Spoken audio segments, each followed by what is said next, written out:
During the pandemic, we really saw an increase in our volunteer base, and we also saw a lot of gaps that came to the forefront during the pandemic. And one of those was a lack of a centralized volunteer organization that really was able to help bring the volunteers together and get them to where they needed to be. We have a lot of amazing organizations throughout the valley that need volunteers, and we have a lot of very, very giving people that want to donate their time. So how could we kind of fill that gap? We had some donors come, especially Ed Moransky, and was like, what about a building? What if you had a physical building? Because then our needs were also growing as far as product and things that we were bringing in so we can get out to the schools, the food to get out to the seniors and the shut-ins. We secured an earmark from Senator Sherrod Brown of Ohio, and we received $1.5 million, and that really was the catalyst to be like, yes, we can do this now. We can get this building. We reached out to our partners through some local foundations, some local companies, some local individuals. We have each room sponsored by either a foundation or a local company, and it's just them throwing their support behind United Way, saying, yes, we know this is a value,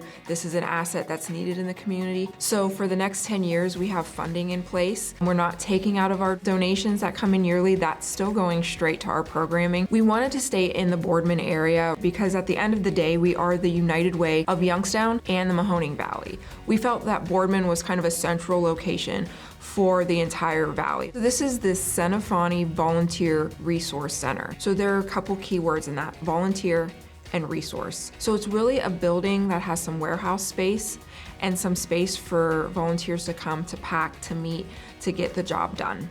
I don't know if you're familiar with their location in Youngstown. They were really busting at the seam. They had a trailer outside holding product, holding things for the care closets.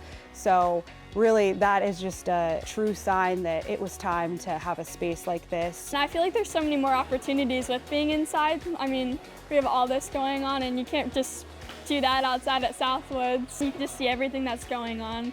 Oh wow, like we're doing all of this. We're so fortunate to have a facility like this here in the Mahoning Valley that's enclosed, that's large, that's open span like this. We can store materials here during the week, which helps us to get what's needed out to the community in a faster fashion. Come and see this space. They have plenty of work, plenty of opportunities. I would just, come and see for yourself. We have our office in downtown Youngstown. We are not leaving Youngstown. That is our home. That is where we've been for 100 years. We're not leaving there. But we really just outgrew it, and we needed to provide more for those who want to help and for those who need the help. It may be called the Senefani Volunteer Resource Center, but we really want it to be your volunteer resource center. We really would love for you to come out and volunteer and experience it for yourself.